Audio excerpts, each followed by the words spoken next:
ಎಲ್ಲರಿಗೂ ಕೂಡ ನಿಮ್ಮದೇ ಆಗಿರ್ತಕ್ಕಂಥ ಯೂಟ್ಯೂಬ್ ಚಾನಲ್ ಸ್ಟಡಿ ವಿತ್ ಪರಶುರಾಮ್ಗೆ ಸ್ವಾಗತವನ್ನು ಕೋರ್ತೀನಿ. ಇಂದು ರೂಪನಾತ್ಮಕ ಪರೀಕ್ಷೆ 1 ಇಟ್ ಮೀನ್ಸ್ FA1 ಎಕ್ಸಾಮನ್ನು ಏನು ಮಾಡ್ತಾ ಇದ್ದೀವಿ, 10th SS ಅಲ್ಲಿ ಈ ಕ್ವಶನ್ ಪೇಪರನ್ನು ಪೋಸ್ಟ್ ಮಾಡ್ತಾ ಇದ್ದೀವಿ. ಆಲ್ರೆಡಿ ನಾವು ಹಿಂದಿಯಲ್ಲಿ ಹಾಕಿದ್ದೀವಿ, ಯಾರು ನೋಡಿಲ್ಲ ಇದೇ ವಿಡಿಯೋದ ಡಿಸ್ಕ್ರಿಪ್ಷನ್ ಬಾಕ್ಸ್ನಲ್ಲಿ SFA SA ಕ್ವಶನ್ ಪೇಪರ್ 2023-24 ಅಂತ ಒಂದು ಪ್ಲೇಲಿಸ್ಟ್ ಲಿಂಕ್ ಇದೆ, ಅದನ್ನು ಒತ್ತಿ ನೋಡ್ಬೋದು. ತಾವೆಲ್ಲರೂ ಕೂಡ ವಿಡಿಯೋನ ಲೈಕ್ ಮಾಡಬೇಕು, ನಿಮ್ಮ ಫ್ರೆಂಡ್ ಸರ್ಕಲ್ಗೆ ಶೇರ್ ಮಾಡಬೇಕು. ಮುಂದಿನ ವಿಷಯಗಳ ವಿಡಿಯೋಗಳನ್ನು ಸಹಿತ ಕ್ವಶನ್ ಪೇಪರ್ ಮತ್ತು ಕೀ ಆನ್ಸರ್ಸ್ಗಳನ್ನು ಪೋಸ್ಟ್ ಮಾಡ್ತಾನೆ ಹೋಗ್ತೀವಿ, ವೆಯ್ಟ್ ಮಾಡಿ. ಇದಕ್ಕೆ ಸಂಬಂಧಪಟ್ಟಂತೆ ಎಲ್ಲ ಪಾಠಗಳ ಕ್ವಶನ್ ಆನ್ಸರ್ಸ್ಗಳು ಹಾಕಿದ್ದೀವಿ. ಅವುಗಳ ಲಿಂಕ್ಗಳನ್ನು 10ನೇ ತರಗತಿಯವರಿಗೆ ಕನ್ನಡ, ಇಂಗ್ಲೀಷ್, ಹಿಂದಿ, ವಿಜ್ಞಾನ, ಸಮಾಜ ವಿಜ್ಞಾನ ಎಲ್ಲ ಪಾಠಗಳ ನೋಟ್ಸ್, ಕ್ವಶನ್ ಆನ್ಸರ್ಸ್ ವಿಡಿಯೋಗಳ ಪ್ಲೇಲಿಸ್ಟ್ ಲಿಂಕನ್ನು ಈ ವಿಡಿಯೋದ ಡಿಸ್ಕ್ರಿಪ್ಷನ್ ಬಾಕ್ಸ್ನಲ್ಲಿ ಸಜೆಸ್ಟ್ ಮಾಡಿದ್ದೀನಿ, ಅದನ್ನು ಕೂಡ ನೋಡಿ. ಶುರು ಮಾಡೋಣ. ಸಮಾಜ ವಿಜ್ಞಾನದ FA1 ಪ್ರಶ್ನೆ ಪತ್ರಿಕೆಯಲ್ಲಿ ಕ್ವಶನ್ ಪೇಪರ್ ಮತ್ತು ಕೀ ಆನ್ಸರ್ಸ್ಗಳನ್ನು. ಫಸ್ಟ್ಗೆ ಈ ಪರೀಕ್ಷೆಗೆ ಅಂದರೆ ಈ ಕ್ವಶನ್ ಪೇಪರ್ಗೆ ಯಾವೆಲ್ಲ ನಾವು ಪಾಠಗಳನ್ನು ತಗೊಂಡಿವಿ ಅಂತಂದರೆ, ಮೊದಲ ಪಾಠ ಭಾರತಕ್ಕೆ ಯುರೋಪಿಯನ್ನರ ಆಗಮನ, ಎರಡನೇ ಪಾಠ ಬ್ರಿಟಿಷ್ ಆಳ್ವಿಕೆಯ ವಿಸ್ತರಣೆ, 3 ಭಾರತದಲ್ಲಿ ಬ್ರಿಟಿಷ್ ಆಳ್ವಿಕೆಯ ಪರಿಣಾಮಗಳು, 4 ಭಾರತಕ್ಕಿರುವ ಸವಾಲುಗಳು ಮತ್ತು ಪರಿಹಾರೋಪಾಯಗಳು, 8 ಸಾಮಾಜಿಕ ಸ್ತರವಿನ್ಯಾಸ, 10ನೇ ಪಾಠ ಭೌಗೋಳಿಕ ಸ್ಥಾನ ಮತ್ತು ಪ್ರಾಕೃತಿಕ ಲಕ್ಷಣಗಳು, 11 ಭಾರತದ ಋತುಗಳು, 12 ಭಾರತದ ಮಣ್ಣುಗಳು.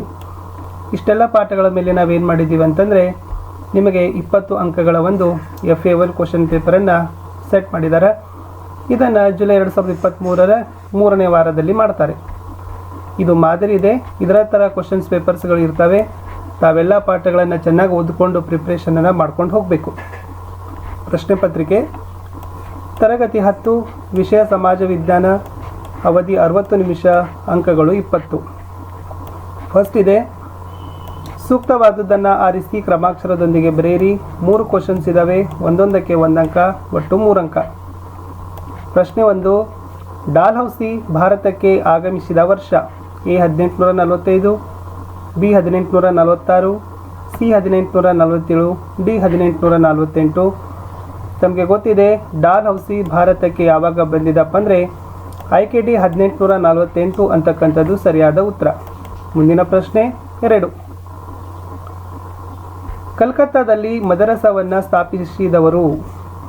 A lord Wellesley, B Dalhousie, C Warren Hastings, D Johan Duncan.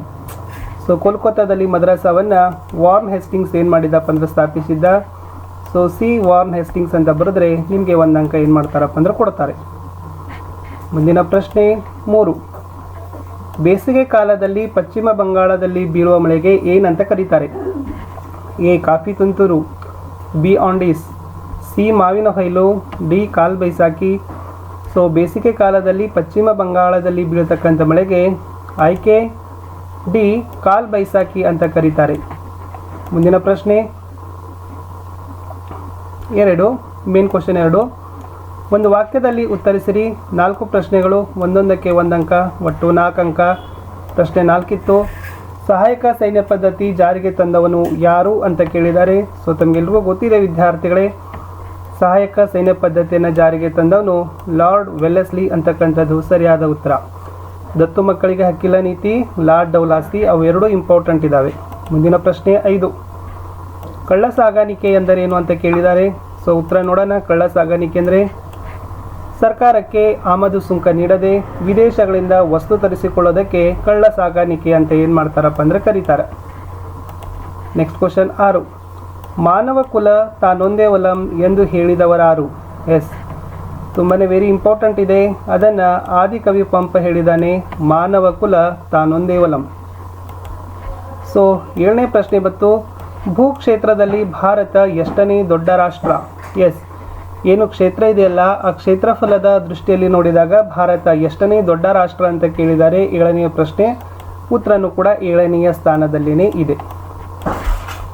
ಇಲ್ಲಿಗೆ 1 ಅಂಕದ ಪ್ರಶ್ನೆಗಳು ಮುಗಿತು. ಇನ್ನು 2-3 ವಾಕ್ಯಗಳಲ್ಲಿನೋ ಅಥವಾ 4 ಅಂಶಗಳಲ್ಲಿ ಉತ್ತರಗಳನ್ನು ಬರೀಬೇಕು. 4 ಪಾಯಿಂಟ್ಗಳಾದರೂ ಬರೀಬೇಕು. ಇಂಥ ಒಟ್ಟು 5 ಪ್ರಶ್ನೆಗಳಿದ್ದಾವೆ, ಒಂದೊಂದಕ್ಕೆ 2 ಅಂಕ, ಒಟ್ಟು 10 ಅಂಕ. ಪ್ರಶ್ನೆ 8, ಬ್ರಿಟಿಷರ ಕಂದಾಯ ನೀತಿಗಳಿಂದಾದ ಪರಿಣಾಮಗಳಾವವು ಅಂತ ಇದೆ. Very important questions. ಅದರಲ್ಲಿ ಏನು ಬರಿಬೇಕಂತಂದರೆ, ಜಮೀನ್ದಾರಿ ಸಮುದಾಯ ಸೃಷ್ಟಿಯಾಗ್ತದೆ, ರೈತರು ನಿರ್ಗತಿಕರಾಗ್ತಾರೆ, ಹಣದ ಲೇವಾದೇವಿಗಾರರು ಬಲಿಷ್ಠರಾಗ್ತಾರೆ ಯಾವುದರ ಫಲವಾಗಿ? ಬ್ರಿಟಿಷರು ಜಾರಿ ಮಾಡಿರ್ತಕ್ಕಂಥ ಕಂದಾಯ ನೀತಿಯ ಫಲವಾಗಿ. ಮುಂದಿನ ಪ್ರಶ್ನೆ 9. ಭಾರತ ದೇಶ ಎದುರಿಸುತ್ತಿರುವ ಸಮಸ್ಯೆಗಳಾವುವು? ವೆರಿ ಇಂಪಾರ್ಟೆಂಟ್ ಇದೆ. ನಮ್ಮ ದೇಶ ಯಾವೆಲ್ಲ ಸಮಸ್ಯೆಗಳು ಎದುರಿಸ್ತಾ ಇದ್ದಾವಂದರೆ ಕೋಮುವಾದ ಇದೆ, ಬಡತನ ಇದೆ, ಅನಕ್ಷರತೆ ಇದೆ, ಭ್ರಷ್ಟಾಚಾರ, ಲಾಭಕೋರತನ, ಕಳ್ಳ ಸಾಗಾಣಿಕೆ, ಪ್ರಾದೇಶಿಕವಾದ, ಇವೆಲ್ಲ ತಾವೇನು ಮಾಡ್ಬೋದು ಅಂತಂದರೆ ಬರಿತಾ ಹೋಗ್ಬೋದು. ಮುಂದಿನ ಪ್ರಶ್ನೆ 10. ಅಸ್ಪೃಶ್ಯತೆ ನಿವಾರಣೆಗಿರುವ ಸಂವಿಧಾನಾತ್ಮಕ ಅಥವಾ ಶಾಸನಾತ್ಮಕ ಕ್ರಮಗಳಾವುವು ಅಂತ ಕ್ವಶನ್ಸ್ ಬರ್ತದೆ. ವೆರಿ ಇಂಪಾರ್ಟೆಂಟ್ ಕ್ವಶನ್ ಕೂಡ ಅದ. ಇದರಲ್ಲಿ ಏನು ಬರಿಬೇಕಂದ್ರೆ ನಮ್ಮ ಭಾರತದ ಸಂವಿಧಾನದ 17ನೇ ವಿಧಿಯಲ್ಲಿ ಅಸ್ಪೃಶ್ಯತೆಯನ್ನು ನಿಷೇಧ ಮಾಡಿದ್ದಾರೆ. 1955ರಲ್ಲಿ ಅಸ್ಪೃಶ್ಯತಾ ಅಪರಾಧ ಕಾಯ್ದೆಯನ್ನು ಸಹಿತ ಜಾರಿ ಮಾಡಿದ್ದಾರೆ. ಮುಂದೆ ವರ್ಗದವರಿಗಾಗಿ ಈ ಥರದ ವರ್ಗದವರಿಗಾಗಿ ಏನು ಮಾಡಿದಾರಪ್ಪ ಅಂದ್ರೆ ರಾಜಕೀಯ, ಶೈಕ್ಷಣಿಕ, ಸಾಮಾಜಿಕವಾಗಿ ಅವರನ್ನೇ ಮೀಸಲಾತಿಯನ್ನು ಕಲ್ಪಿಸಿಕೊಟ್ಟಿದ್ದಾರೆ ಅಂತಕ್ಕಂಥದ್ದನ್ನು ಪಾಯಿಂಟ್ಸ್ಗಳನ್ನು ಬರೀಬೇಕು. ಪ್ರಶ್ನೆ 11. ಹಿಮಾಲಯ ಪರ್ವತಗಳಿಂದ ಆಗುವ ಪ್ರಯೋಜನಗಳು ಯಾವುವು? ನೋಡೋಣ. ಹಿಮಾಲಯ ಪರ್ವತಗಳಿಂದ ಯಾವೆಲ್ಲ ಪ್ರಯೋಜನಗಳಾಗ್ತಾವ ಅಂದ್ರೆ ಫಸ್ಟ್ ಆಫ್ ಆಲ್ ಅದು ನದಿಗಳ ಉಗಮ ಸ್ಥಾನ ಅಂತಲೇ ಆಗದ. ಇಲ್ಲಿ ಕಣಿವೆ ಮಾರ್ಗಗಳಿದಾವೆ, ಆದ್ದರಿಂದ ಇವುಗಳು ಸಂಚಾರಕ್ಕೆ ಸಹಾಯವನ್ನು ಉಂಟು ಮಾಡಿದಾವ. ಪ್ರವಾಸಿಗರಿಗೆ ಆಕರ್ಷಣೆ ಕೇಂದ್ರಗಳ ಸಹಿತನೂ ಕೂಡ ಏನಾಗಿದಾವಪ್ಪ ಅಂದ್ರೆ ಆಗಿದಾವ ಅನ್ನೋದನ್ನು ಪಾಯಿಂಟ್ಸ್ಗಳನ್ನು ಬರಿಬೇಕಿತ್ತು. ಮುಂದಿನ ಪ್ರಶ್ನೆ 12. ಭಾರತದಲ್ಲಿ ಕಂಡುಬರುವ ವಿವಿಧ ಪ್ರಕಾರದ ಮಣ್ಣುಗಳಾವವು ಅಂತ ಕೇಳಿದ್ದಾರೆ. ನೋಡ್ಕೊಂಡು ಬರೋಣ. ಭಾರತದಲ್ಲಿ ಪರ್ವತ ಮಣ್ಣು ಬರ್ತದ, ಕೆಂಪು ಮಣ್ಣು ಬರ್ತದ, ಮೆಕ್ಕಲು ಮಣ್ಣು, ಕಪ್ಪು ಮಣ್ಣು, ಇವೆಲ್ಲ ಮೋಸ್ಟ್ ಇಂಪಾರ್ಟೆಂಟ್ ಆಗಿರ್ತಕ್ಕಂಥ ಮಣ್ಣಿನ ಪ್ರಕಾರಗಳು. ಇಷ್ಟು 2 ಅಂಕದ ಪ್ರಶ್ನೆಗಳಾಯಿತು. ಇನ್ನು ಲಾಸ್ಟ್ 5-6 ವಾಕ್ಯಗಳಲ್ಲೋ ಅಥವಾ 6 ಪಾಯಿಂಟ್ಸ್ಗಳಲ್ಲಿ ಬರೀಬೇಕು. ಪ್ಲಾಸಿ ಕದನಕ್ಕೆ ಕಾರಣಗಳನ್ನು ಕೇಳಿದ್ದಾರೆ ಅಥವಾ ಈ ಬಕ್ಸಾರ್ ಕದನದ ಪರಿಣಾಮಗಳನ್ನು ಬರೆಯಿರಿ ಅಂತ ಕೇಳಿದ್ದಾರೆ.